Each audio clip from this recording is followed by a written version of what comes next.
Hello friends, welcome to my YouTube channel. I am Dr. Mangesh Dushing and this video lecture will contain introduction to the spectroscopy.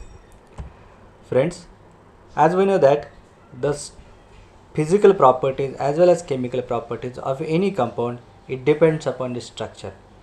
As we know the structures, then we can determine their physical as well as chemical properties.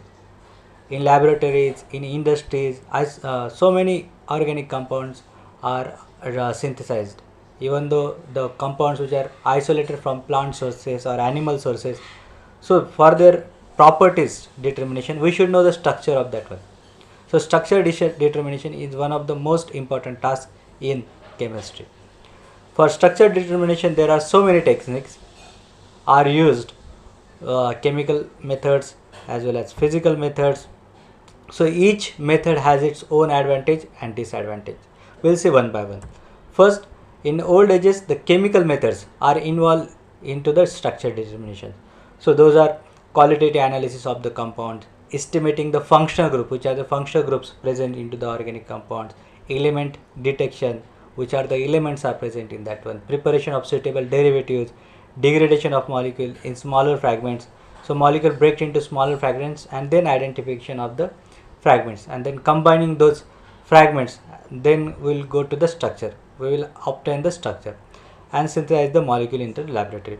So suppose the new molecule which is isolated from the natural sources, plants or animals, then structure determination by chemical methods is one of the difficult task. So for that purpose we have to go for the function group. If the molecule is bigger like Taxol, then the structure determination will be very difficult because it goes to the functional group detection. There may be the multiple functional groups, element detection. So which are the elements? If not possible, then make the derivatives. So chemical method will be difficult for the structure determination for the compound. These chemical methods requires lots of chemicals, large amount samples, reagents, then wastage of sample as well as chemical compound that will be hazardous for the nature also. Even though our precious sample cannot be recorded and require a lengthy time for analysis. So these are the disadvantages of chemical methods.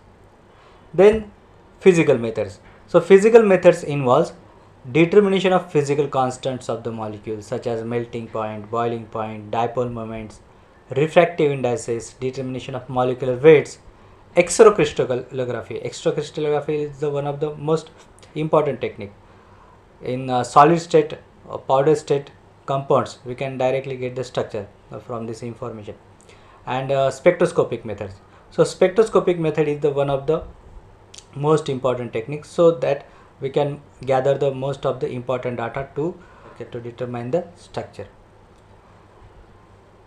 That's why study of the spectroscopy is one of the most important topic of the chemistry. So what are the advantages as well as disadvantages of the spectroscopic techniques for the structure elucidation? The spectroscopic methods have certain advantages over the chemical methods. See one by one. The amount of sample required is very small. That is, few milligrams of the sample are sufficient to carry out all kinds of analysis. A requirement of the sample is very small. If our sample is very precious, that is isolated from the 100 trees, 1000 trees, then we should not go for the chemical analysis because there is a destruction of sample as well as it took lots of time. So we should go for the spectroscopic technique. It required very small amount, very few milligrams of the samples sufficient for the all kinds of analysis. The samples can be recovered in almost all the spectroscopic methods to the extent of 100%. So samples are recovered in its proper state.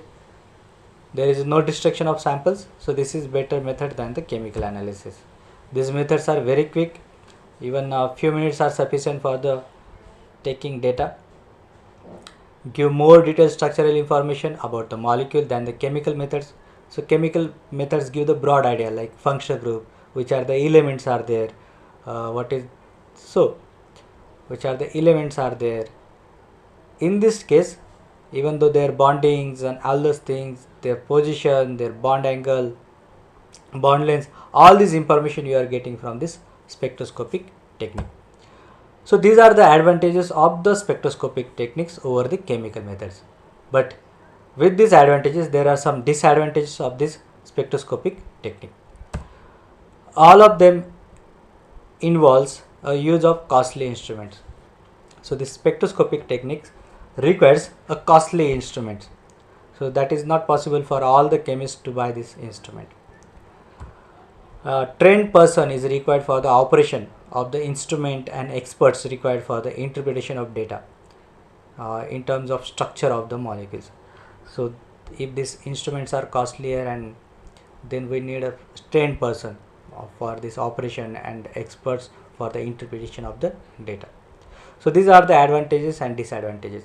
But if we have a trained person as well as instrument, then this is the very good methods for the structure method determination than the chemical methods. Now before going into the details, we should know what is spectroscopy, what is spectrum, what are the principles of the spectroscopy, what are the terms which are used in the spectroscopy. Now we will learn one by one. In a spectroscopy, the molecule is exposed to some kind of radiations, some kind of rays, and the responses given by the molecule are recorded. That record generally in the form of graph, and that graph is called as spectrum. So whatever the response given by the molecule to the radiations is generated in the form of graph, that graph is called as spectrum. And the spectroscopy is therefore the study of responses of the molecule when it is exposed to certain kind of radiations. So the spectroscopy is therefore the study of responses of the molecule when it is exposed to the certain kind of radiations. So the spectroscopy are classified mainly into two classes. One is absorption spectroscopy and second one is emission spectroscopy. First we will see the absorption spectroscopy. The type of radiations absorbed, it is possible to predict what kind of structure features are present in the molecule. So depending upon the which type of radiation get absorbed by the molecule, according to that we can get the structural feature which are present into the molecule. The absorption of different kinds of radiations such as UV, visible, infrared, microwave, radio waves produces different kind of excitations of all the molecules, and each excitations provides some information about the structure. So all these rays when exposed to the molecule, then there are so many kinds of excitations of the molecule because it absorbs that energy and excited, energy is increased, and each type of excitations provides some important information of the structure. Since in all the methods the nature of the radiation absorbed is studied, the spectroscopic methods are designated as absorption spectroscopy. So these are the spectroscopic methods in which the nature of the radiation absorbed is studied. That's why the spectroscopic methods are called as absorption spectroscopy. So those rays are those radiations are UV, visible, infrared, microwave or radio waves. Next type of spectroscopy is emission spectroscopy.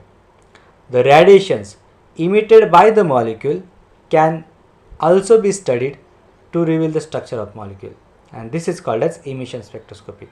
Fluorescence and emission of certain colors when inorganic salts are directly heated in a flame are some examples of the emission spectroscopy. So in absorption spectroscopy, what are the kinds of radiations it absorbed? According to that we are getting the structure, information of the structure. In this case, what are the types of radiations emitted by the molecules that are studied and reveals the structure of molecule. So this is the difference between absorption spectroscopy and emission spectroscopy. म्हणजे एकदा race त्याच्यावर पडले, एकदा रॅडिएशन्स molecule पडले, तर molecule किंवा मॉलिक्यूलचे काही factors ते काय होतात, एक्साइटेड होतात, त्याची एनर्जी हाय होते. But after excitation it again comes into the ground state, and whatever the types of radiations are emitted from that molecule at the time of coming to the ground level, that type of emissions are studied for the structure, for the determination of structure, that is called as emission spectroscopy. Before study the spectroscopy, we should know the structure of electromagnetic radiations. What are type of radiations? What are the spectrum of radiations? What are the terms which are used in radiations? So radiations exhibit dual nature. As we know that radiations nature has a particle form as well as wave form. In studying spectroscopy, our emphasis is more on the wave form of the radiations. So we should consider electromagnetic radiations as a waveform. All radiations when propagate in a waveform produces electric field as well as magnetic field. The direction of propagation and these two fields, electric field and magnetic field, are mutually perpendicular to each other. In this way, suppose this is the direction of the propagation of radiation, then it produces the electric field as well as magnetic field, and all these three, electric field, magnetic field and direction of the propagation of wave, are perpendicular to each other. So these radiations are moved from in a waveform, right? So this is the electric waves and this is a magnetic waves. All these electric waves as well as magnetic waves are perpendicular to each other, as well as perpendicular to the path of propagation of that radiation. Whatever the distance between two troughs or two crests, that is called as wavelength, lambda. So it has a length as a unit. It may be nanometer, centimeter. Now I will say the electromagnetic radiations. What is the nature of electromagnetic radiations and what are the terms which are used in electromagnetic radiations? Suppose this is the electromagnetic radiations, the energy transmitted in the form of wave. So this downward is called as trough, this is upward is called as crest. The distance between any two crests or distance between any two troughs is called as wavelength. It's called as wavelength. So it is the distance between two successive maxima on the electromagnetic wave. So successive maxima, two crests or two troughs. So distance between these two is called as wavelength. That showed with the lambda. That is the unit 1 micron, that is equal to 10 raised to minus 4 centimeter. That is 10 raised to minus 6 meter as well as 10 raised to minus 3 nanometer. So these conversions are useful while doing the calculations regarding the spectroscopic techniques. We should know all these conversions for the objective type of questions. 1 millimicrons is equal to 10 raised to minus 7 centimeter is equal to 10 Armstrong unit. 1 Armstrong unit is equal to the 10 raised to minus 10 meter. And 0.1 nanometer, that is 10 raised to minus 1 nanometer, 10 raised to minus 8 centimeter. So all these conversions of the wavelength, that is a length as a unit. So 1 micrometer is equal to 10 raised to minus 7 centimeter is equal to 10 Armstrong unit is equal to 1 nanometer. Second term is amplitude, that is A. The maximum displacement of the wave from axis is called as amplitude. So this is the path of propagation, or you can call it as axis. So from this path of propagation, what is the distance? That is the maximum distance is called as amplitude. So this is called as amplitude. From this axis to maxima, that distance is called as amplitude. Next is the frequency, that is mu. The number of complete wavelengths unit passing through a given point in a unit time is called as frequency of the radiation. So that is wavelength per second or wavelength per time.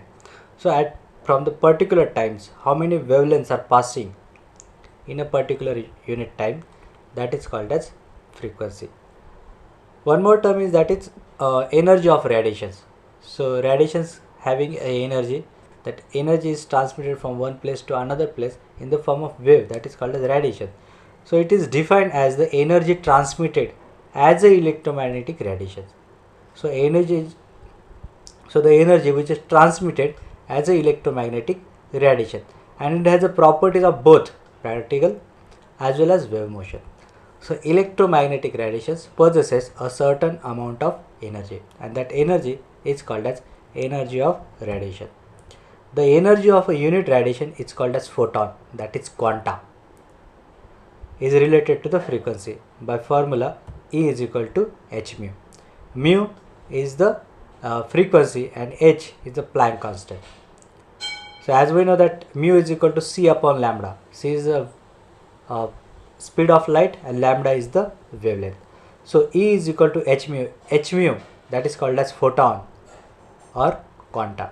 So one unit energy of the radiation is called as photon or quanta. Here h is the Planck's constant, mu is the frequency of radiation, c is the velocity of radiation, that is light, that is 3 into 10 raised to 8 meter per second, lambda wavelength of the radiation. So in this way, from this above equation, energy is directly proportional to the frequency. Energy is directly proportional to the frequency because h is the constant, and energy is inversely proportional to the lambda, that is wavelength, because c, that is the speed of light, is constant. The energy measured in terms of ergs or joules. So these are the units. One is CJs, that is ergs, and one is MKs, that is joule. So 1 joule is equal to 10 raised to minus 7 ergs. So this is the relation between joule and erg. 1 joule is equal to 10 raised to minus 7 ergs. Next term is wave number, that is mu bar. So it is the number of waves per centimeter in vacuum. Number of waves per centimeter in vacuum. So for a particular wavelength, how many waves are there? That is called as wave number. So mu bar is equal to 1 upon lambda. The unit is centimeter inverse. Wave number unit is centimeter inverse. The unit of wave number is reciprocal of the distance, that is centimeter inverse, for which the name is Kaiser, has been assigned as abbreviated as a capital K.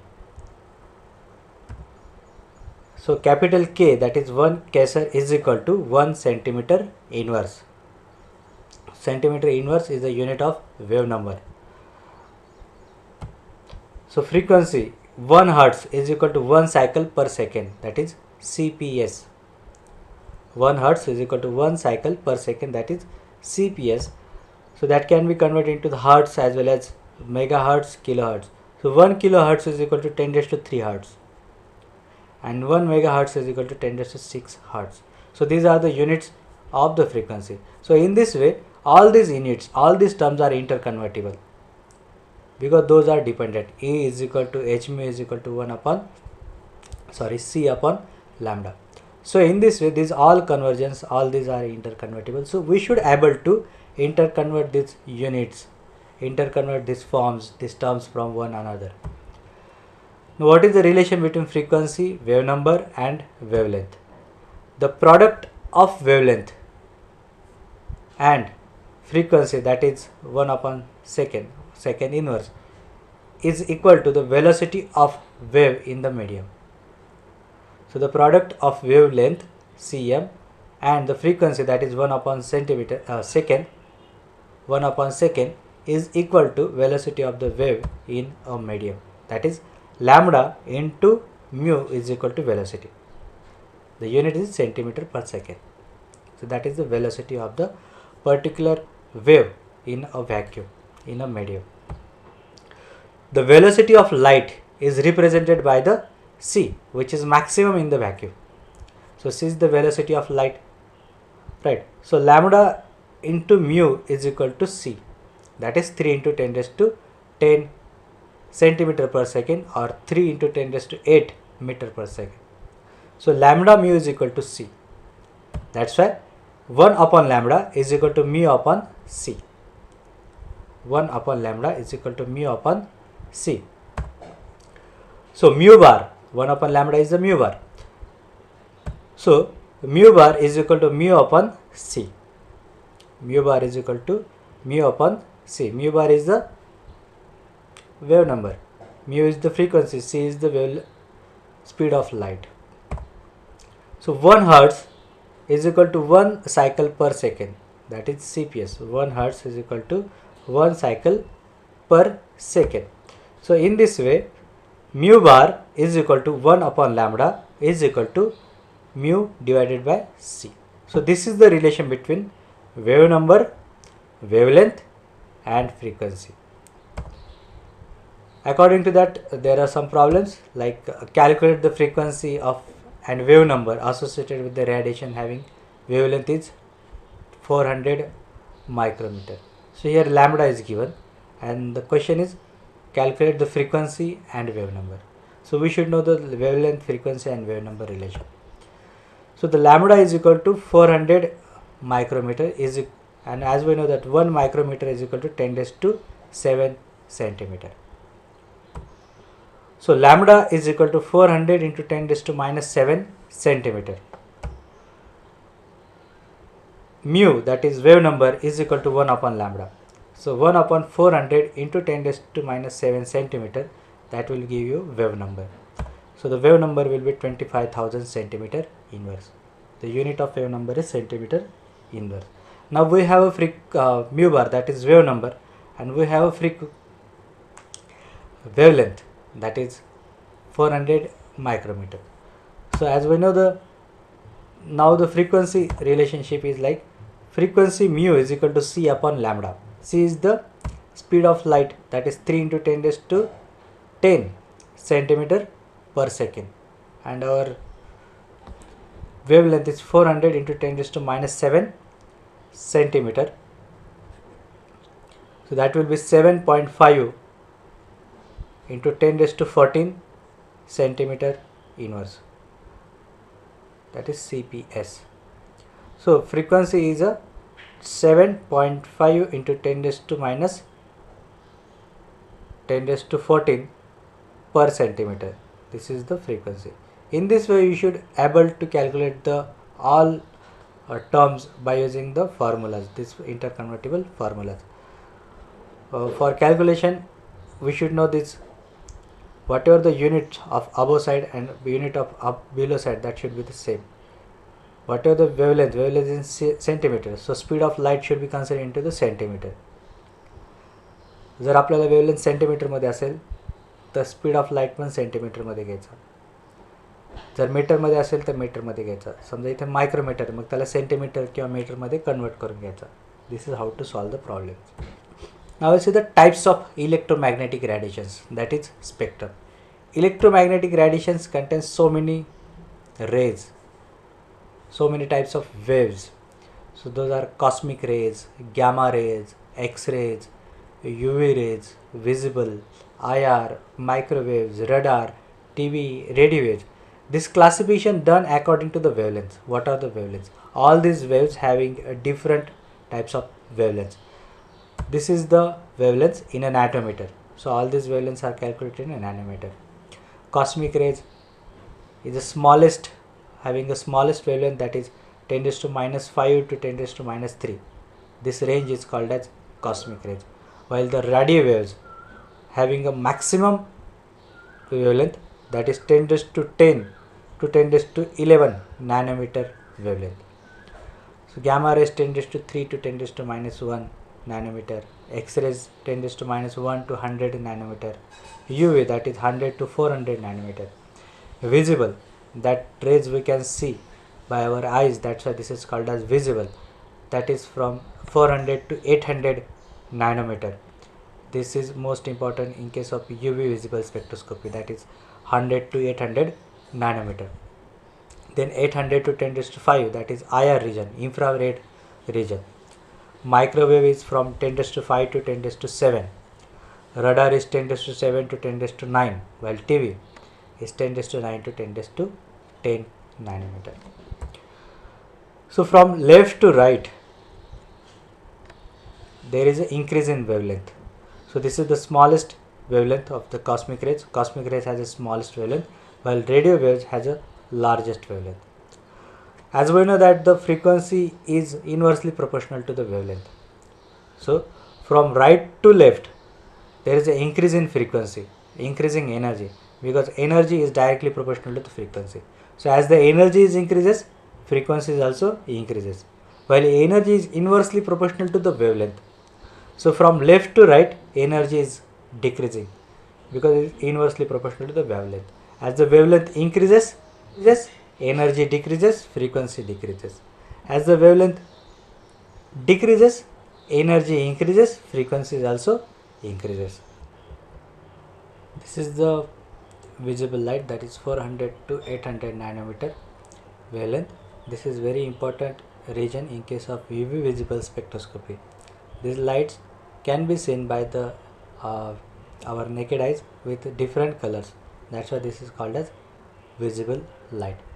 Now there are so many types of interactions of the molecules, atoms, electrons with this electromagnetic radiations. According to that, will be the excitations like gamma rays effects on the nucleus, X-rays effects on the electrons, UV valence electrons, visible also acting on the valence electrons. IR regions make the vibrations of the molecules. Microwaves, they give the rotation. Radio waves, electron spin in transmission. NMR, that is nuclear spin changes. So in this way, these various types of radiations, waves acting with the molecules in various types of ways.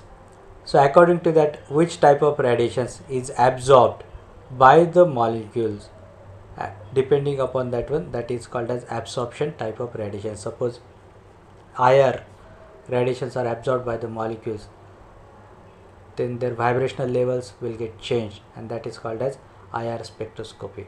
So in this way, these different types of rays use a different type of information regarding the molecule. Now I will see the interactions of the radiations with matter. How these radiations interacts with the matter. So there are molecular excitations and electronic excitations. So molecular excitations, when the radiations strikes a molecule, the molecule absorbs part of it. The wavelength or frequency of the radiations absorbed depends upon the structural feature of the molecule. As a result, the absorption of the energy molecule undergoes the excitations. That is, it is raised to higher energy state, and the type of excitations produced depends upon the energy of radiations employed. So which type of radiations are absorbed by the molecules? It depends upon the structural feature of the molecule. So which type of radiations are absorbed by the molecules and get excited, depending upon that one, we can assign the structure of the molecule. So type of excitation depends upon the energy of the radiation employed. There are three types of molecular excitations. First one is rotational excitations. If the microwaves are used, that is lambda wavelength is equal to 10 raised to 5 to 10 raised to 7 nanometer, molecule undergoes rotational excitation. Next is vibrational excitations. If the infrared radiations, that is 800 nanometer to 10 nanometer are used, they brings about vibrational excitations. The energy of the infrared radiations is higher than the microwaves. Along with the vibrational excitations, rotational excitations also takes place because it requires a less energy. Wavelength is higher. So along with these vibrational excitations, rotational excitations also takes place. Then electronic excitations. If the radiations from visible and UV region, that is 100 nanometer to 800 nanometer, means energy is high, then brings about the electronic excitations from bonding molecular orbital to the anti-bonding molecular orbital. So from ground level to excited level, these electrons will get excited. As the energy of these radiations is higher than the microwave and IR, that's why along with the electronic excitations, some vibrational as well as rotational excitations also takes place.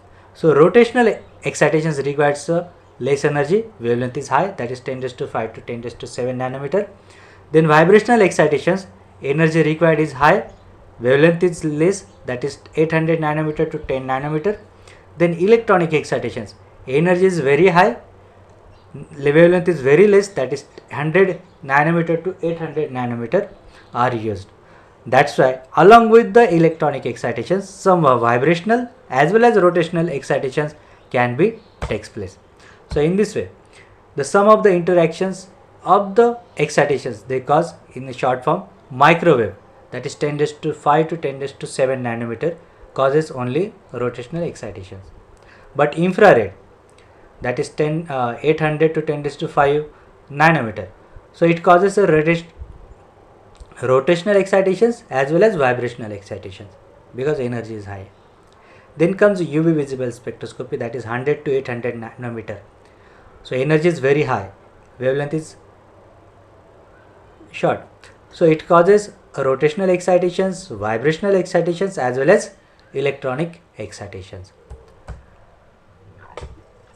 Also the molecular energy levels. The absorption of energy leads to the different kinds of excitations like rotational, vibrational, electronic energy levels in the molecule. These energy levels of the molecules are known as molecular energy levels. The absorption of energy with different kind of excitations gives a different energy levels of the molecule, that is the rotational energy level, vibrational energy level and electronic energy levels. So all these energy levels of the molecules are known as molecular energy levels. Now see, these are the molecular energy levels. So these are the electronic levels. So electronic ground, inner electronic ground state electronic level and excited state of electronic level. So each electronic level contains various vibrational levels and each vibrational level contains various rotational levels. So as we are supplying the energy in the form of radiations, so there are excitations of the electrons are takes place from one level to another level. If the energy is very less, that is a microwave, then from one rotational level to another rotational level excitations will takes place. If we are using a IR radiations, then the excitations will take place from one vibration level to another vibrational level. But if we are using a larger energy, wavelength is short, that is UV radiation, UV visible radiations, that 100 to 800 nanometer, then there will be the electronic excitations. So electrons are excited from one electronic level to another electronic level. So this type of excitations level are there: rotational, vibrational and electronic excitation. If you are using higher energy like UV visible radiations, then along with this electronic excitations, it may possible that vibrational excitations takes place as well as rotational excitations will be takes place.